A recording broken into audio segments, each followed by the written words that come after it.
Assalamualaikum warahmatullahi wabarakatuh. Kita kembali ke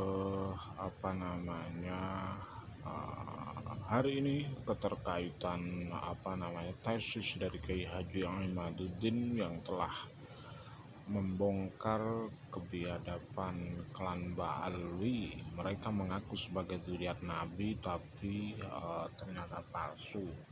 Ini kan memberikan sebuah polemik tersendiri hari ini di seantero Nusantara. Bisa kita dengarkan penyampaian Rizik. Ini sekarang yang ngaku-ngaku Habib, ngaku-ngaku keturunan Rasulullah luar biasa banyak. Tapi saya minta mereka verifikasi, buktikan nasabnya itu benar. Kalau mereka yakin nasab mereka benar, ya argumentasi dong. Pakai ilmu nasab, pakai ilmu sejarah, bukan dengan caci maki, bukan dengan kebencian, tapi dengan data, dengan kitab, dengan argumentasi, dengan bukti. Jadi kalau Habib palsu ketahuan tuh kalau diperiksa. DNA Nabi kemana, DNA-nya kemana ya kawan? Bila terbukti betul nasab Anda seorang Sayyid, saya akui Anda Sayyid. Selesai. Nah yang palsu ini, saudara, harus kita bersihkan. Nggak boleh ada di tengah-tengah kita kebohongan dan kepalsuan. Setuju? Nah,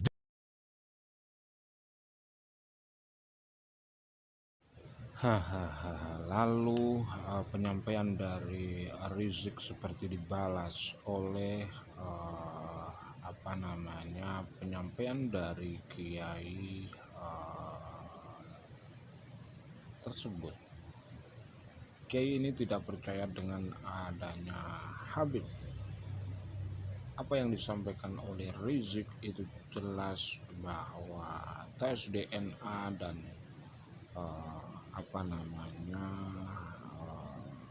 kitab nasab itu sangat penting jadi sebenarnya.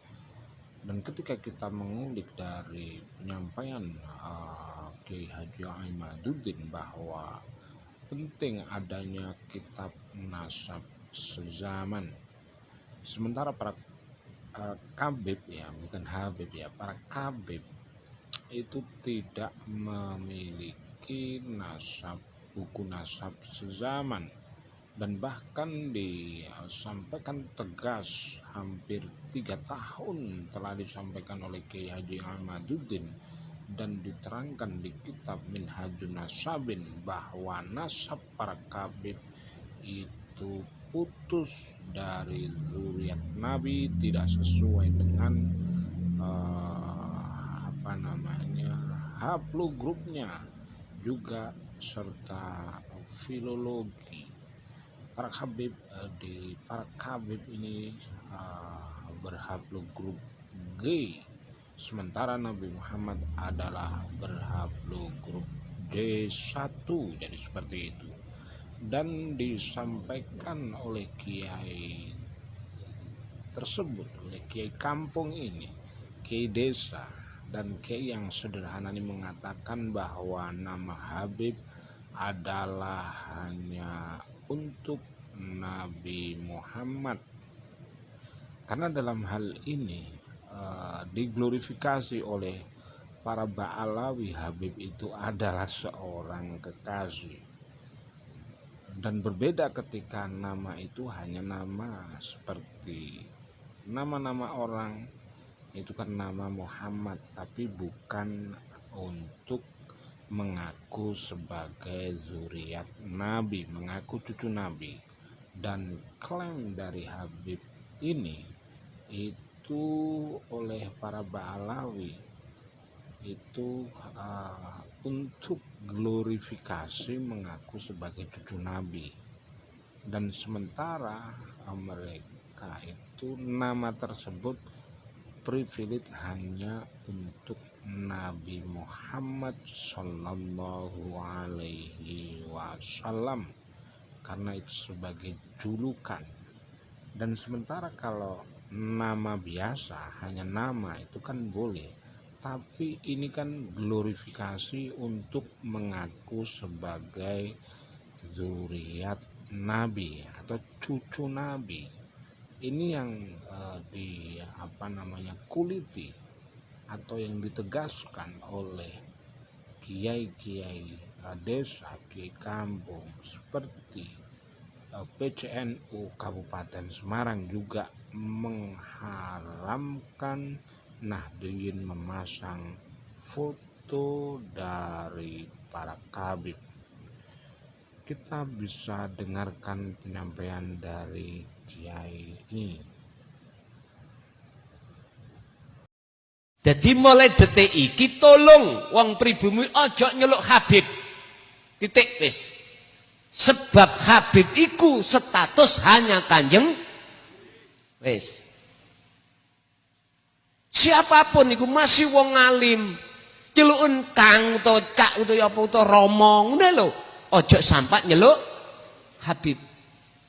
Sebab status di antara empat ini nggak boleh dimiliki orang lain.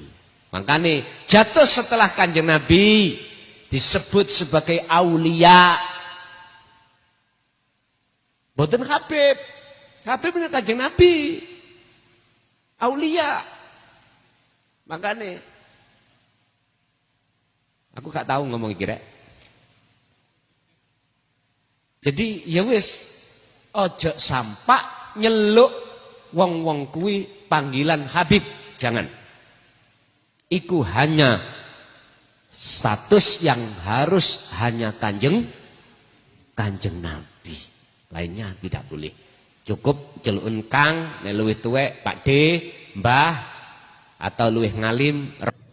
Dan di lain tempat juga para kabib ini menunjukkan perilaku seperti Yahudi Ashkenazi yang terkenal sadis. Ternyata memang haplogrup orang-orang seperti ini punya ciri khas tersendiri. Jadi yang berhaplogrup G itu punya ciri khas tersendiri. Ini yang perlu diwaspadai.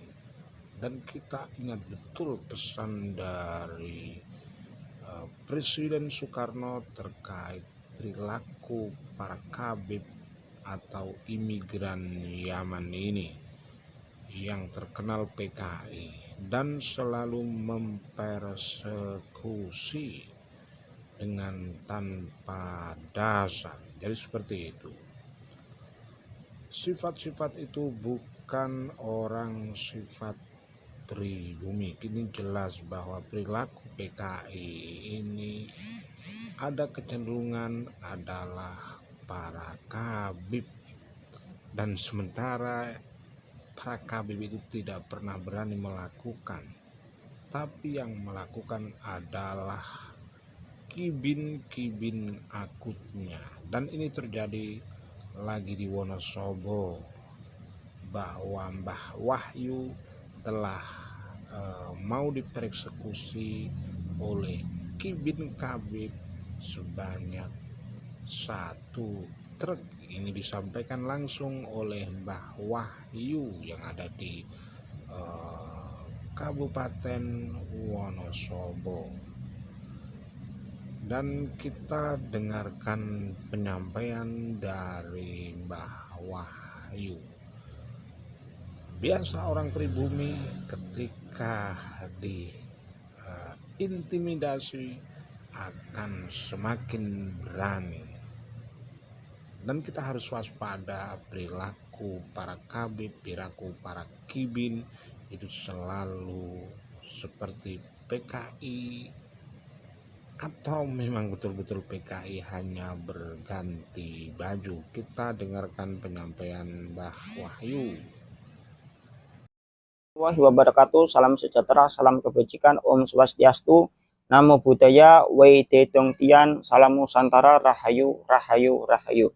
Hari ini kita akan memberikan kabar terkait tentang Mbah Wahyu, seorang yang sangat vokal dalam menyuarakan kebobrokan klan Balwi. Beliau asalnya Wonosobo. Beliau mendapatkan teror dari seorang mukibin asal Temanggung dengan mendatangi beliau dan mengancam akan menggeruduk Mbah Wahyu dan membawa pasukan 1 truk. Ini kesaksian dari beliau langsung dan beliau menyatakan langsung. Kita akan tampilkan videonya kesaksian beliau, statement beliau terkait tentang beliau itu didatangi mukibin asal Temanggung dan akan menggeruduk beliau, mengerahkan massa 1 truk, dan beliau tidak ada sedikit pun takut terhadap ancaman tersebut. Beliau malah menantang balik, bahkan siap 100% untuk menghadapi para mukibin dari Temanggung yang katanya akan datang 1 truk. Kita berharap dari teman-teman semua yang ada di Wonosobo bersiap-siap dan menjaga Mbah Wahyu terkait tentang permasalahan ini, koordinasi dengan pemerintah, koordinasi dengan aparat, koordinasi dengan semua warga yang ada di situ, supaya permasalahan ini tidak sampai adu fisik atau tidak sampai hal-hal yang negatif. Kita berharap para mukibin sadar terkait tentang kebobrokan klan Pak Alwi, dan kita berharap para mukibin itu memahami terkait tentang doktrin sesat klan Pak Alwi, dan beliau Mbah Wahyu semoga diberikan kesehatan, perlindungan, terus jaya, terus maju, terus suarakan kebenaran. Mungkin itu saja yang bisa kita sampaikan. Kita akan tampilkan statement beliau, kesaksian beliau yang mengatakan bahwa beliau didatangi mukibin dari Temanggung dan diteror, diancam akan digeruduk 1 truk, dan beliau siap sedia dengan hal itu semua. Kita tampilkan videonya. Tadi ada mukibin datang ke rumahku, ketemu istriku yang lagi jualan, ya. Lalu dia bertanya kepada istriku sambil menunjukkan foto.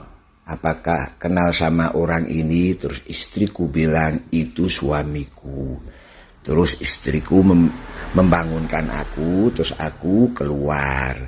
Nah, orang yang menanyakan itu, mukibin itu sudah naik motor, tapi sempat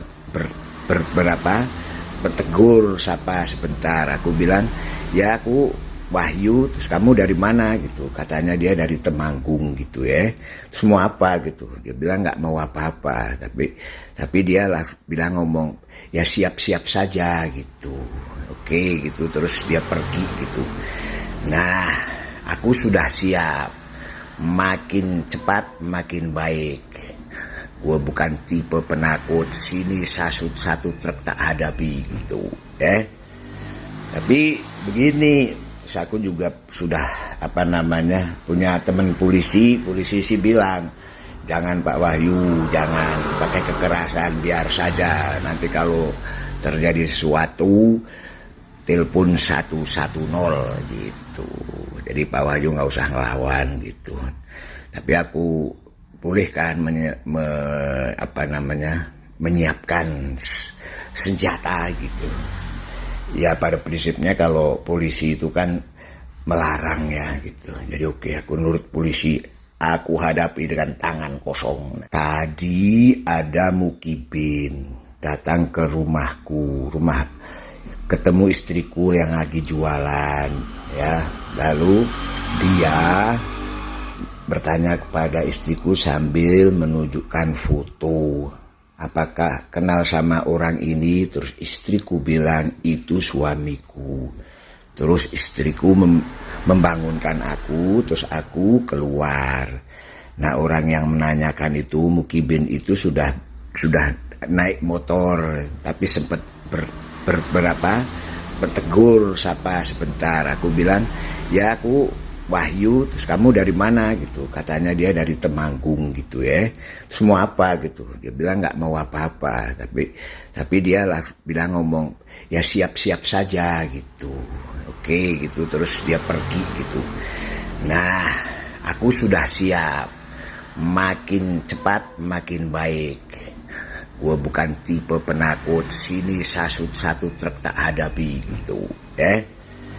Tapi begini, terus aku juga sudah punya teman polisi sih bilang, jangan Pak Wahyu, jangan pakai kekerasan, biar saja nanti kalau terjadi sesuatu telepon 110 gitu. Jadi Pak Wahyu nggak usah ngelawan gitu. Tapi aku bolehkan menyiapkan senjata gitu. Ya pada prinsipnya kalau polisi itu kan melarang ya gitu. Jadi oke, aku nurut polisi, aku hadapi dengan tangan kosong nanti kalau kamu datang.